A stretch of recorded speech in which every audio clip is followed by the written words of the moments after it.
Hey everybody, it's Cam here again with my fourth batch of books for the Before We Go blog. Once again, no books will be cut just because I am not a fan of them, and just because I want a book to be a semifinalist doesn't mean that it necessarily will be a semifinalist. Almost all these books that I decide that I would like to nominate for a semifinalist, even if they don't, I'll do a review on them later. But otherwise, you know what? Some books just aren't going to be for me based sheerly on genre, no matter how good or bad the book is. Let's go ahead and get started. The first book in this batch is Here There Be Monsters by Josh Wright. This one really surprised me. There is a good book blurb, but I still, for some reason, didn't quite get urban fantasy out of it.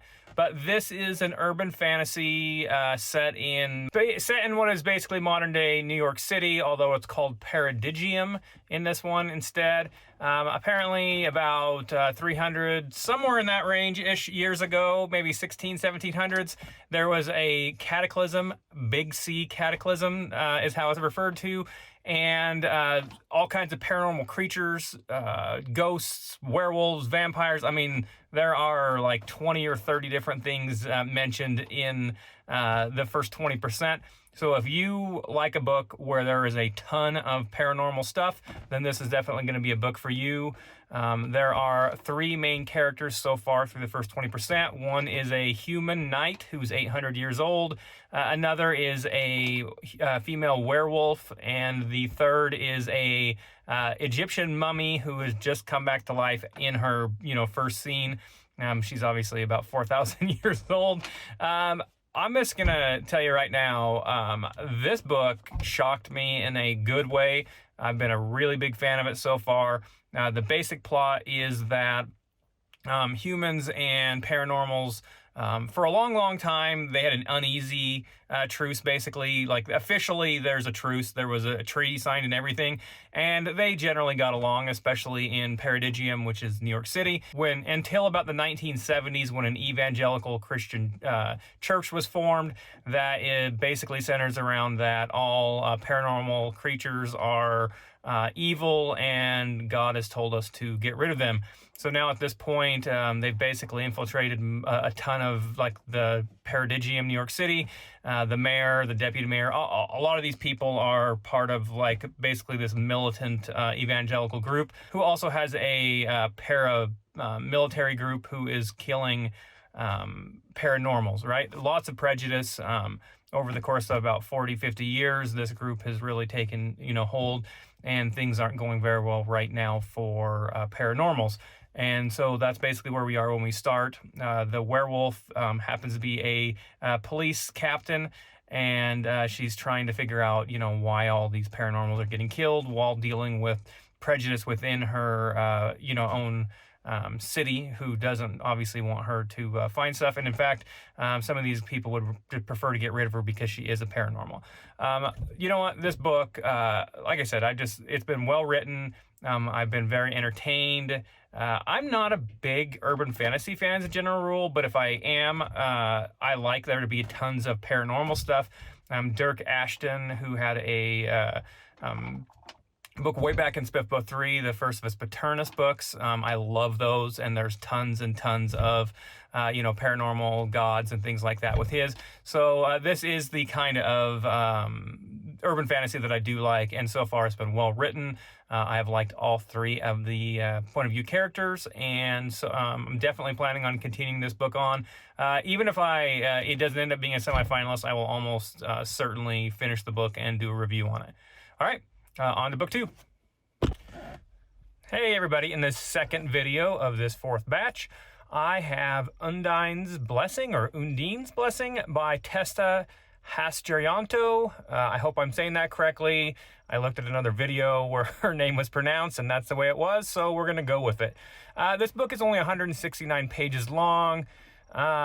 It's a fantasy, but through the first 20% so far, I haven't actually seen any fantastical elements. There's like one thing where maybe our MC Morella is talking to a crab, like a little hermit crab. But aside from that, it's basically the first 20% follows a girl named Morella. She is the MC. She's like 16, 17, somewhere in that range. Her dad is a fisherman. Her mom is very sick very often. They live in a fishing village right there on the ocean, basically, is where their house is built. We know that Morella is a very, very good daughter who is always helping out her sick mother. She is making reeds, smokes the fish for her father, takes it to the village, all this stuff. Basically, that's all we know after 20% of the book, is that she is a wonderful, wonderful daughter. Gets along with the villagers, who we learned quite a bit about. All in all, I mean, it's beautifully written and a good story so far, but I personally am not going to recommend moving forward with it or plan on going forward, because there hasn't been any fantasy element in this first 20%.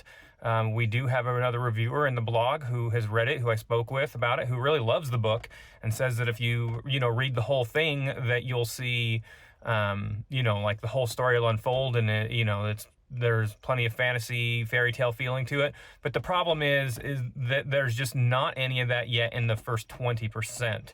I realize at only 170 pages, I've only gotten, like 34. I think I made it like 36 pages in, when I got to the end of a chapter. But on a short book, it feels to me like you should just jump right into things if that's going to be the case.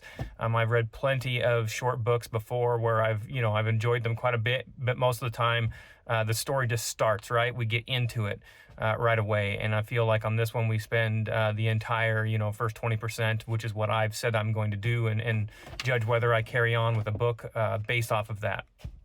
Beautifully written. I was interested in Morella's life and in their village. It's just that for me, I was expecting to get into the story a little bit more by this point. I don't know, I guess I should just stop talking now.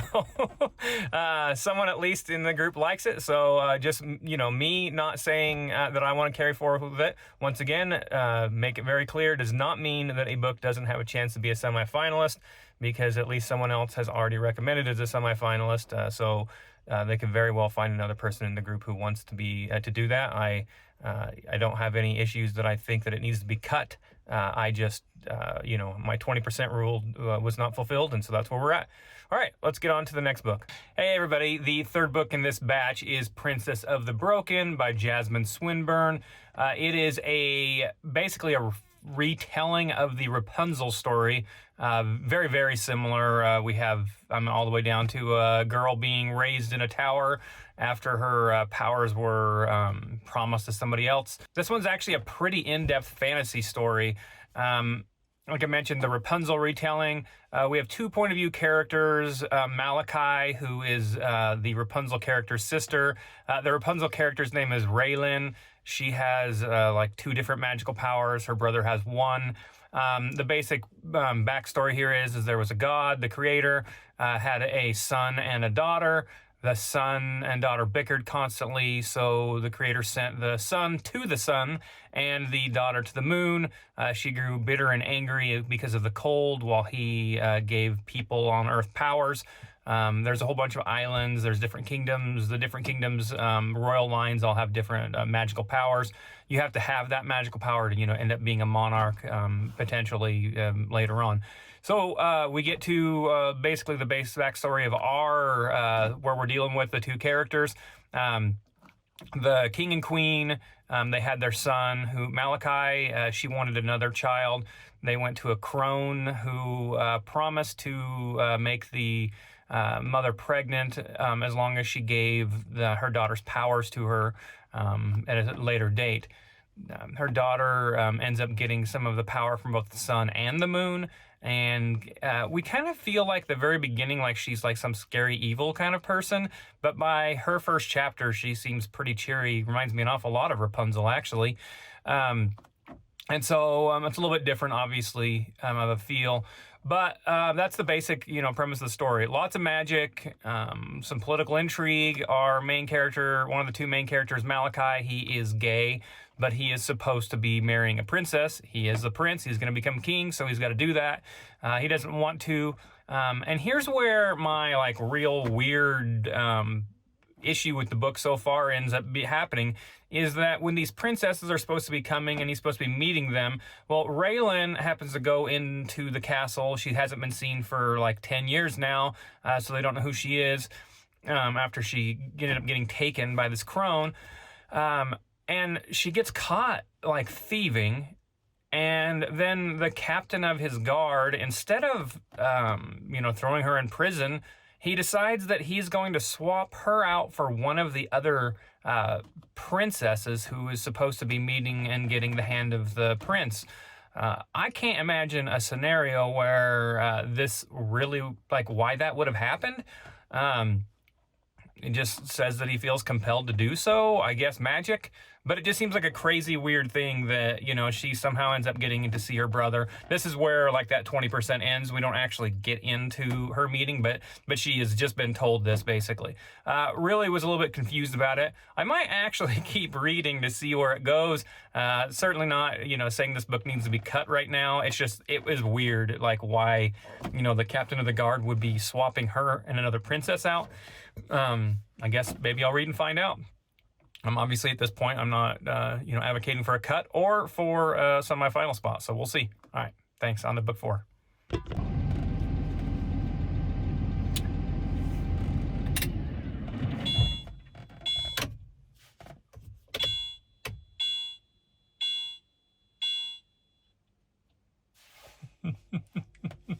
All right, let's see if this will work. It is about 10 o'clock at night. I'm still in my tractor, so we're going to try to get one more review in today. This one is The Bones of Prophecy by Jay Rokason. It has, there's a lot going on in this book, okay? It's an epic fantasy. Our main character's name is Azran, A-Z-R-A-N.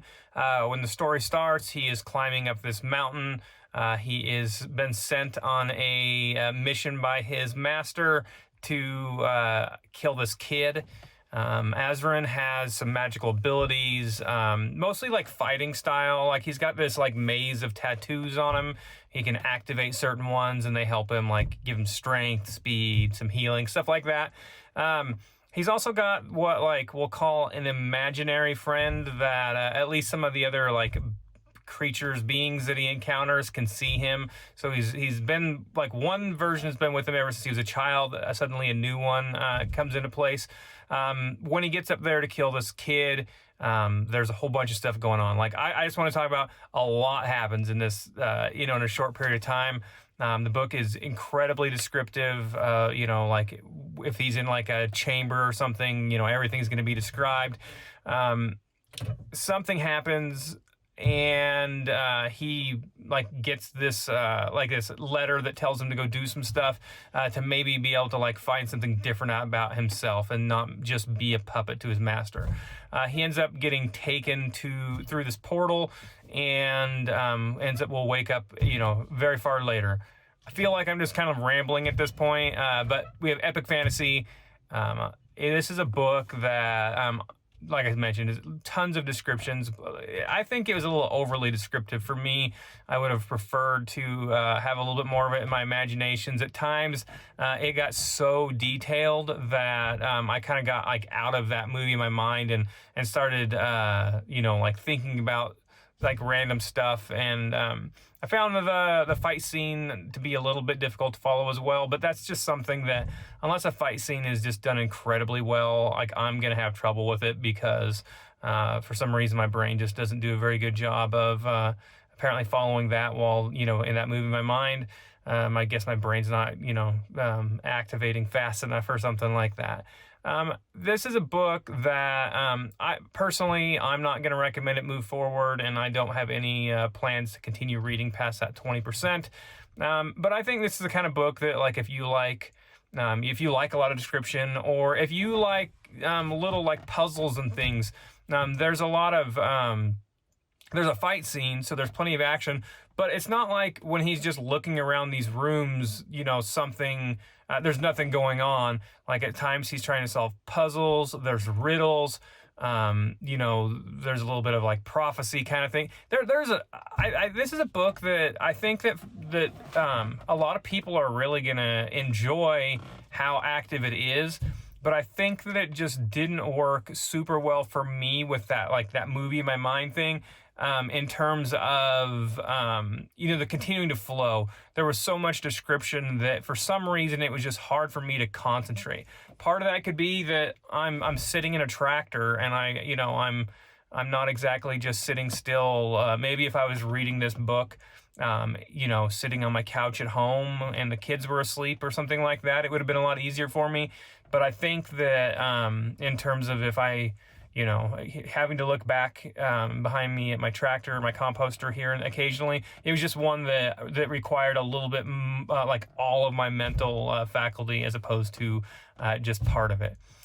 Sorry to the author for that, but I'm reading all these books in the tractor, and I do most of my reading no matter what in the tractor. So a book has to be, for me to really enjoy it, something that I either can listen to on audiobook or read and not have to continually go back. It took me a long time to read the 20%, even though it was, only like a 330-page book. It took me, several hours to read 60 pages, and normally that would take me an hour, hour and a half. All right, on to the final book of this batch. Thanks. Hey, everybody. For the fifth and final book in this batch, I have The Warrior's Path by Kareem Solomon. It is your pretty standard epic fantasy. Seems to be pretty low magic so far. There has been some talks of like a sorceress and stuff that could be there, some ghosts and stuff like that, but we're not dealing with like a ton of magic, at least in this first 20% of the book. It's a multi-point of view character book. We have a world that's basically an analog to Europe. Even the names are pretty close, not changed very much. There's Byzant, a Ruskia, another like Viking sounding name, Berment for like Germany. Basically, we have Europe, right? Our main character, there's several point of view characters, but our main character is a young man, like probably early 20s, named Masalan. He is a character who, his backstory is that he killed his father. His father was trying to wipe out an entire village of people. The men of their village had raided his family's village and killed Masalan's mother and sister, and his father wanted to go and wipe out the entire village. And he opposed that, killed his father, and had to flee, basically. He had to go across the Great Desert to make it there. Not very many people survive a journey like that, so he's clearly an outsider to where he ends up. There's two other point of view characters that only have like one or two, points of view during the first 20% of the book, which, as mentioned, is where I go to. There's one named Sonia. She is a noblewoman, Musalan, so, the Muslims is what I'm going to assume that we're dealing with there. She's, riding in a howdah on a camel when we start off with. We don't see too much of her. We just know that she is tired of being cooped up in the palace and wants some more freedom. And then we meet another one named Viola, who, when in her initial chapter, she seems to be some sort of dangerous woman, but she is betting on a gladiatorial combat contest in Byzant. So those are the characters so far. Pretty standard epic fantasy. It's a book that if you want plenty of action and intrigue, then I'm sure that it's something that you might want to enjoy. It is the beginning of a series, though there are quite a few books out already, so if you do like it, then there's more to it. I personally don't think that I'll continue on after this 20%. The biggest thing for me is that I just didn't necessarily love the MC up to this point.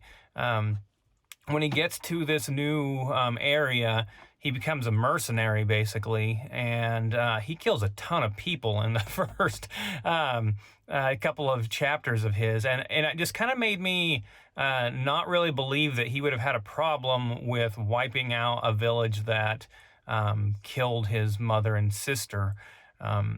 It's just one of those things where, and also he's like really, really arrogant, it seems like.